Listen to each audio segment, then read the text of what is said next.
Yeah, stay prepared for the up and downs. Life is like a seesaw. Some say it's What's going on, guys? Just another critic here. Welcome back to the channel. Week 8 is in the books. We're going over my biggest takeaways from Week 8. And before we do that, let's just take a moment to touch on how fire my upset alert picks have been. Let's take a look at them. If you're new to the channel, let's run over them very quickly. My first upset alert pick of Week 8 was the Texas versus Kansas game, where that game pretty much went down to the last second, where really Kansas just didn't have the goods to finish off that Longhorns team. Texas was able to drive down into Kansas territory and was able to kick a game-winning field goal to win the game 50-48. Dicker, the kicker, came through again. My second upset alert pick was the Penn State versus Michigan game. Penn State at home, whiteout. Obviously, a lot of people thought that game was over. Penn State had jumped out to a 21-0 lead. But really, Michigan fought back in the second half, right? Found themselves down by a touchdown, 28-21 on the goal line. And Ronnie Bell just wasn't able to catch that ball that was thrown right to his chest to tie it up, 28-28. That's how it works out sometimes. But yeah, close one, close finish, good game. And my last upset alert pick was the BYU versus Boise State game. BYU at home in Provo, a cold night, around 40 degrees. It was hailing at some points in the game. But overall, Boise State had lost their starting quarterback. And really, I didn't have a lot of belief in this Boise State team. I just don't think they're up to that level that we've seen from Boise State teams in the past. I do think they're a good team, and they've got a lot of potential to be one of the great Boise State teams in the future, but just not right now because of how young they are. But yeah, BYU was able to beat them at home, pull the upset, beat the 14th ranked team in the country at home, and so that one came through. Got a little jet in the background. Anyway, moving along, wanted to jump into my biggest takeaways from Week 8. Obviously, the biggest things on the plate, if you've been paying attention to college football over the weekend, Alabama, Tua Tagovailoa will be out for about 2 weeks or so. They're expecting him to come back for that LSU game. But if we're being realistic, I don't think Alabama fans should expect him to be 100% when he returns for that game. And really, I don't think he should play at all. If you look at the timetable for a high ankle sprain, it averages anywhere from 4 to 6 weeks, and they're pushing him to come back in roughly 2 weeks, right, to play in that LSU game. Well, I think it'll be, they have Arkansas this week, and then they have a bye, I believe. Oh, well, so actually roughly 3 weeks he'll have to recover. But still, I don't think he'll be at 100%. And we'll see, though. We'll see. Tua, he's the type of guy, if you've listened to his interviews, he's going to play regardless of whether or not he's 100%. As long as he gets cleared by the medical staff, he will be on that field, and he's going to give it his all. But I really think they should consider, sitting him if he doesn't feel like he's 100%, because I understand that it makes the game nearly impossible to win without him. But at the same time, you kind of have to think about the kid for a second. With that being said, we'll see what Alabama, it's most likely he's going to play. Tua's not going to want to sit that game out. I understand that. But just looking at it from, a personal perspective for himself and for him as an individual, he might want to conserve that ankle. With that being said, LSU still looking good, rolling, smashed Mississippi State. The offense played well as we expected. I think the defense was more of a surprise, where they actually played a complete game, held Mississippi State to 13 points. Ohio State, Friday night, where we thought this Northwestern team would give them, that typical Ohio State game that we see every year, where Ohio State just doesn't play up to their potential and ends up finding a way to lose. That wasn't the case. Ohio State went to Northwestern, absolutely blew them out 52-3. moving along. I mean, really the bigger games was the Penn State versus Michigan game, where we got a good look at really Penn State and that offense, because I think a lot of us still had question marks on whether or not Sean Clifford would be the guy to really lead this team to, I guess, glory. They are ranked 6th in the nation after Week 8 and their win over Michigan, which was a good win. But I still have questions about this offense. I just see more for them. I don't think they're playing at their best just yet. Obviously, still a little early in the season. I mean, we're at Week 8. We're at Week 9. Going into Week 9, coming out of Week 8. So at this point in time, you've got to start trending up, right? Start trending up and start hitting your stride as they get towards the back end of their schedule, where they're going to see teams. They're going to go to Michigan State and go to Ohio State. And that's where they're going to need to be clicking on all cylinders. And so moving along, we saw the Florida-South Carolina game where there was a lot of controversy with the referees. South Carolina playing very well. I think one of the most underrated parts of their game is the run game. They look very strong at the line of scrimmage on offense. I thought that was just going to be the case versus Alabama, but they looked very impressive throughout the season, really, versus Georgia and as well as Florida. Because I understand Florida is missing 2 of their top guys on the line of scrimmage at the defensive line, but still, South Carolina made a game of it, ended up losing 38-27. But like I said, a lot of controversy in that loss.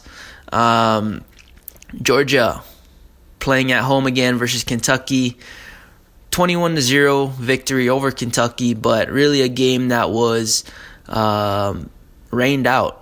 Lots of rain. It's really tough, to execute a game plan with the weather that was just atrocious. But at the same time, the game was 0-0 at half. I really expected Georgia to still be able to find a way to dominate this game regardless, because a lot of their scheme is dictated on running the ball, or their offensive success is dictated on running the ball with those big boys up at the line of scrimmage. And so they were able to eventually wear down that Kentucky defense and take over late, and that's why the score finished 21-0. But I still think we're still looking for more from this Georgia team, especially with the talent that they possess. Really, all over that team, in special teams and on defense, on offense. If you look at that roster, it's littered with 4 stars and 5 stars.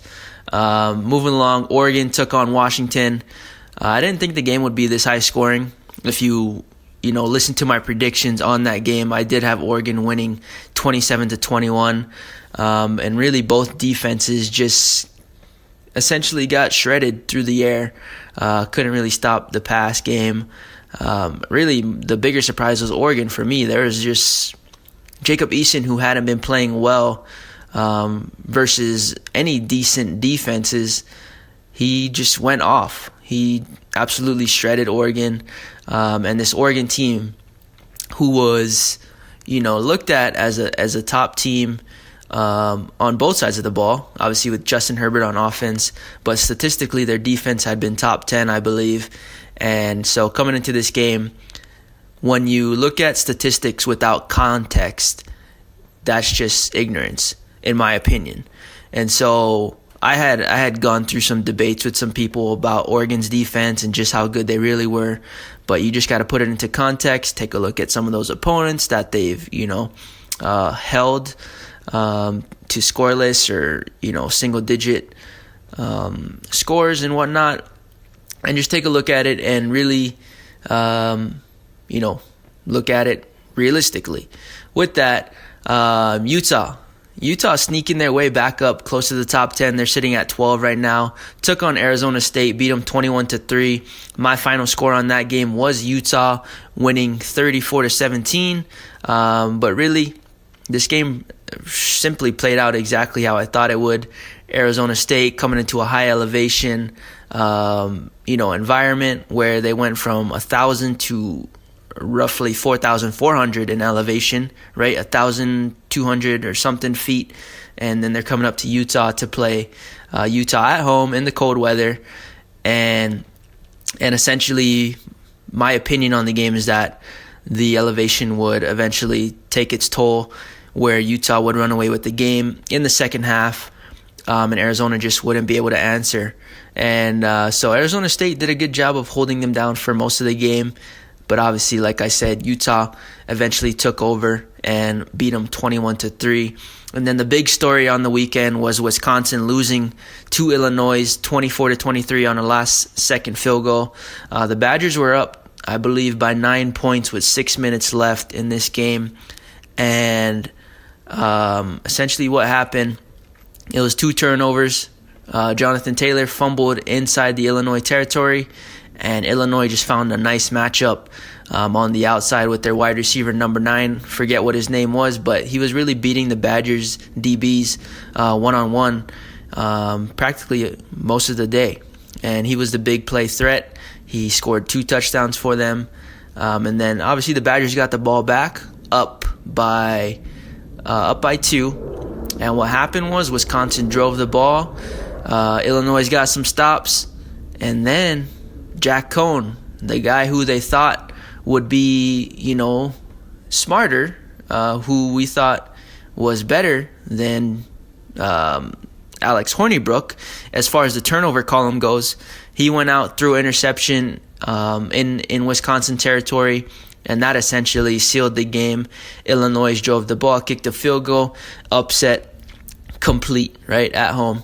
And so the Badgers rank 13 right now. Do they still have a chance to make the college football playoff? They do, but it's definitely going to be the toughest path to the playoff that anyone may have, right? Because essentially they're going to be asked to beat Ohio State twice. That's, assuming they win the West and find themselves in the Big Ten championship game. But that's a big-time opportunity in front of them if they can capitalize on it. I'm not sure how the committee would keep them out, but that's the path that they'll have to take. Moving along, man, Baylor right now ranked at 14th, jumped up 4 spots. They beat Oklahoma State at Oklahoma State in a game where a lot of people thought Oklahoma State would win this and essentially, pull away with all the talent that they have at the skill positions. Spencer Sanders at quarterback, Chuba Hubbard at running back, and then Tylan Wallace outside at wide receiver. That was the case for most of the game. Oklahoma State was winning for most of the game. Late in the fourth quarter, Oklahoma State, things just fell apart. The wheels fell off, turnovers, defensive touchdowns, just some crazy college football stuff happened, and Baylor was able to pull it out 45-27. Outside of that, SMU looked good, continued their streak, beat up on a good Temple team who a lot of people had seen as a good Temple team. Temple who had played very solid defensively. If you listen to my predictions, I had that game going SMU 38-20. It finished 45-21. So my prediction very close as far as the score goes. And like I said, SMU just brought too much firepower on offense for Temple to really try and slow them down for 4 quarters. Minnesota jumped up 3 spots, sitting at 7-0 right now, 7-0. And a lot of people are really high on this Minnesota team, but I'm still not ready to crown them as, any real competitor or contender. They really just take a look at their schedule. It says it all. I mean, I don't really have to speak on Minnesota too much. 3 close wins, so near losses, versus 2 Group of 5 teams and 1 FCS team. But yeah, moving along, Appalachian State, still undefeated, smashed University of Louisiana Monroe. Boise State dropped 8 spots after that loss to BYU. Iowa State took care of business versus Texas Tech, 34-24. Wake Forest found themselves in the top 25 because they're a 6-1 team. But in reality, that Wake Forest team I don't think they're going to be in the top 25 for very long. But with all that being said, those are pretty much the biggest takeaways from this week. Obviously, next week we've got some big games on slate, LSU taking on Auburn. We got Wisconsin going to Ohio State. Notre Dame at Michigan. And those are some of the bigger games that we have, I guess, on tap. Outside of that, it's pretty much just going to be a normal college football weekend. Well, I mean, that's probably not the best way to put it. College football never has a normal weekend. So we'll see what happens this week. I'll be putting out my predictions for those big games, those ranked versus ranked opponents, as well as doing my upset alert picks. With all that being said, appreciate you guys all for supporting the channel. This was my college football biggest takeaways from week 8. If you have any questions, comments, throw them down in my comment sections on the podcast or wherever you're listening. I think I covered it all. With all that, this is just another critic. You guys have a great rest of your day, evening, or night. Signing off. Peace. Yeah, stay prepared for the up and downs. Life is like a seesaw. Some say it's a bitch, man. I couldn't agree.